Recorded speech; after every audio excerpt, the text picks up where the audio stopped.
ইতালির অন্যতম শিল্পনগরী ফোরলি। এখানে ২,০০০-এরও বেশি বাংলাদেশির বসবাস। তাদের অধিকাংশই চাকুরিজীবী, তবে হাতে গোনা কয়েকজনের রয়েছে ব্যবসাও।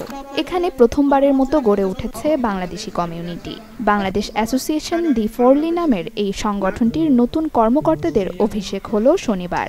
কয়েক মাস আগে বাংলাদেশিদের প্রত্যক্ষ ভোটে নির্বাচিত হয় নতুন কমিটি। এই অভিষেকে সিটি কর্পোরেশনের ডেপুটি মেয়র বনজুর্নু ভিসেন্সো, স্থানীয় পাদ্রে লিভিউ কোরাসি এবং বাংলাদেশ ইমিগ্রেন্টস অ্যাসোসিয়েশন ইতালির সভাপতি ডক্টর মুক্তার হোসেন অতিথি হিসেবে উপস্থিত ছিলেন।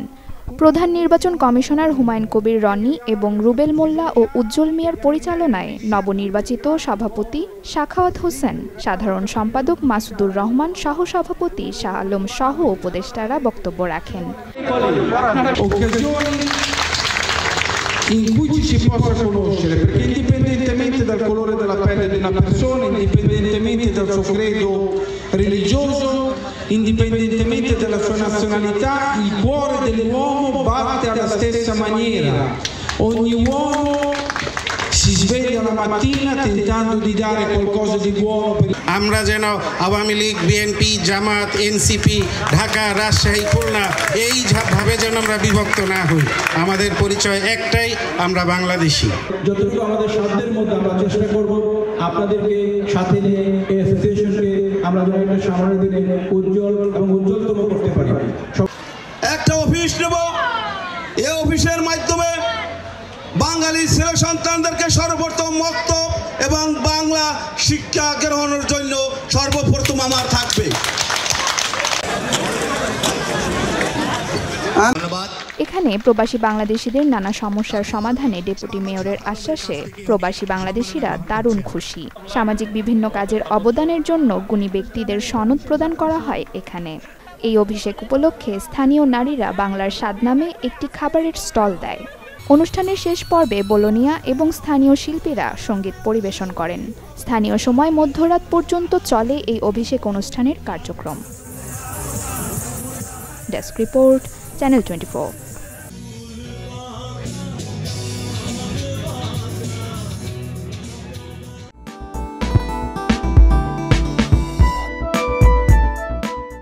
সুপ্রিয় দর্শক, আমি রিয়াজুল ইসলাম কাউসার। আজ আপনাদেরকে দেখাতে নিয়ে এসেছি সুইজারল্যান্ডের এমন একটি শহর যেটি নৈসর্গিক সৌন্দর্যে ঘেরা। সেই শহরটির কথাই বলছি দর্শক, গ্রিন্ডেল ওয়ার্ল্ডের কথা বলছি।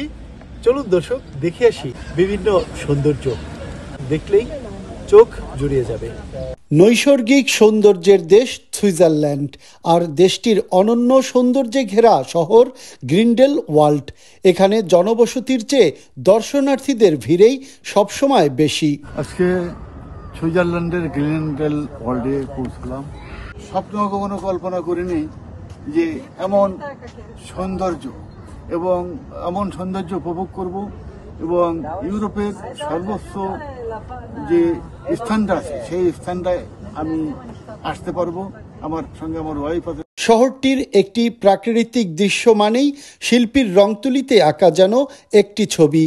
আসলে পৃথিবীর মধ্যে যে ভূস্বর্গ সুইজারল্যান্ড, তা এখানে আসলে অনেকটা উপলব্ধি করা যায়, বোঝা যায়। এখানে আসার পর অনেক ভালো লাগলো, আনন্দ লাগলো, আর জীবনের এই মুহূর্তটা খুবই স্মরণীয় হয়ে থাকবে। বিধাতার এক অপরূপ সুনিপুণ কারুকাজ।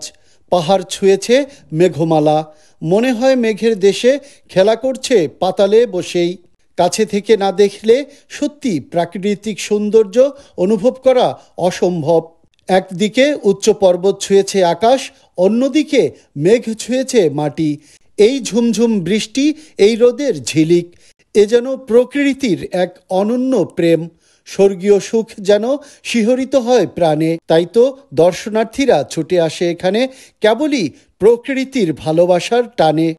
রিয়াজুল ইসলাম কাউসার, চ্যানেল 24, গ্রিন্ডেল ওয়ার্ল্ড, সুইজারল্যান্ড।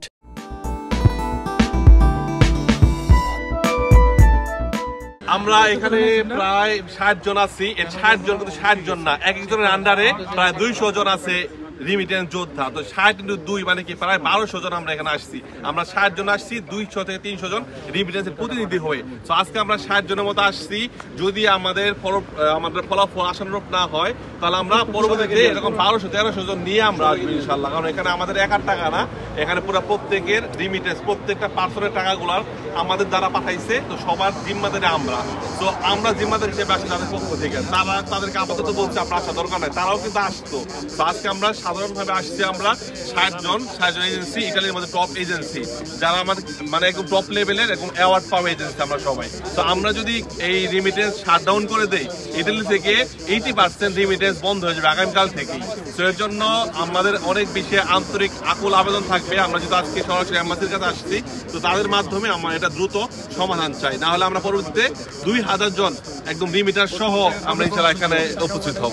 আমরা এখানে ফার্স্ট সিকিউরিটি এক্সচেঞ্জের সমস্ত এজেন্ট এখানে আমরা উপস্থিত হয়েছি বাংলাদেশ এম্বাসির সামনে। এখানে আমাদের একটা সিম্পল দাবি, সেটা হইলে গিয়া ফার্স্ট সিকিউরিটি এক্সচেঞ্জের মাধ্যমে টাকা পাঠাইছি, পরের দিন আমরা বেরসারি করে দিয়েছি। ফার্স্ট সিকিউরিটি টাকাটা নিয়ে নিছে, এখন বেনিফিশিয়ারিকে টাকা দিয়ে দিবে। একটা ছোট্ট একটা সিম্পল, আমরা টাকা দিয়ে দিচ্ছি, আমাদের যেই কাস্টমার তারা যেই টাকাটা পাবে, বাংলাদেশের যেই বেনিফিশিয়ারি তাদের টাকাটা দিয়ে দিবে। এখানে আমাদের টাকাটা নিয়ে তারা পকেটে রাখা, তারা মোজ করবে, আরাম করবে, আয়েশ করবে। আর এখানে প্রত্যেকটা লোকের কষ্টার্জিত টাকা প্রত্যেক জনে সকাল থেকে বিকাল পর্যন্ত কাজ কইরা 1 টাকা 1 টাকা করে জমায়া 1000 টাকা করে মানুষ পাঠাইতেছে। দেশে পাঠানোর পরে সেই টাকাটা তারা খাইয়া পকেটে রাখা, কিভাবে আমাদের গরিবের টাকাটা সে পকেটে রাখতে পারে? এটা কিভাবে, কি মানবতা? বাংলাদেশ সরকারের প্রতিনিধি যারা আছে, বাংলাদেশ সরকারের গভর্নরের বর্তমানে যারা আছে, তাদের কাছে আকুল আবেদন, গরিবের টাকা মারবেন না। আপনারা শুরু থেকে দেখতেছি আপনারা গরিবের টাকা মারেন, কারণ আমরা কিছু বলতে পারি না। আপনারা এটা করবেনই না। এটা বিদেশের মানুষ যারা টাকা পাঠায় অনেক কষ্ট করে, এই রেমিটেন্সটা না থাকলে আপনারা দেশে কোনো কিছু করতে পারতেন না। রেমিটেন্স হচ্ছে সবচেয়ে বড় শক্তি বর্তমানে। আপনাদের কাছে আকুল আবেদন এবং বাংলাদেশ অ্যাম্বাসাডর আপনাকে বলতেছি, আপনি কি পদক্ষেপ নেবেন? 1 সপ্তাহের ভিতরে পদক্ষেপ নেবেন, না হলে আপনার অ্যাম্বাসিকে কোনো কাজ করতে দেব না। আমাদের রোম এম্বাসি বাংলাদেশে গিয়ে আমাদের স্মারকলিপি আমরা এখানে প্রদান করেছি এবং ওনারা আশ্বস্ত করেছে যে অতি দ্রুত এটা বাংলাদেশ ব্যাংকে এবং বাংলাদেশ সরকারের সাথে ওনারা যোগাযোগ করবে এটাকে সমাধান করার জন্য। কিন্তু আমরা অনেক দিন ধরে চেষ্টা করে আসছি, কয়েক মাস, 6 মাস 7 মাস যাবত, কিন্তু এটার কোনো আশানুরূপ ফল পাইনি। আর এই জন্যই আমরা আজকে এখানে সবাই একত্রিত হয়েছি আমাদের এই মানববন্ধন করার জন্য, আমাদের কর্মসূচিকে ঘোষণা করার জন্য। এবং এখন আমরা এই সবাই মিলে আমাদের এম্বাসি, রোম এম্বাসির সামনে আমরা যাব এবং আমরা গেট ব্লক করে আমরা কোনো কার্যক্রম আমরা এখন করতে দিব না। এখানে কাউকে ভিতরে ঢুকতেও দিব না, কাউকে বেরো হইতে দিব না, যতক্ষণ না পর্যন্ত বাংলাদেশ সরকার আমাদের এই সমস্যাকে সমাধান না করবে। আমরা এখানে এরকম কর্মসূচি আমাদের অব্যাহত থাকবে। যেহেতু আমাদের মাত্র 1 সপ্তাহ সময় আছে, এই 1 সপ্তাহ সময়ের ভিতরে আমি অনুরোধ করব বাংলাদেশ ব্যাংকে, বাংলাদেশ গভর্নরকে এবং বাংলাদেশ সরকারকে, তারা যেন অতি দ্রুত এটা সমাধানের জন্য সচেষ্ট হয়।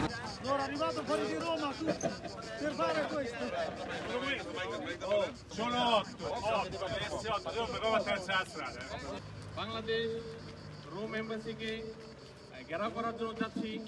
আমরা চাই অতি দ্রুত বাংলাদেশ সরকারের পক্ষ থেকে আমাদের দাবি আদায় না হওয়া পর্যন্ত আমরা এখানে অনশন করব। আমরা চাই অতি দ্রুত যাতে বাংলাদেশ সরকার আমাদের এই প্রবাসীদের প্রেরিত অর্থ আমাদেরকে পরিশোধ করে।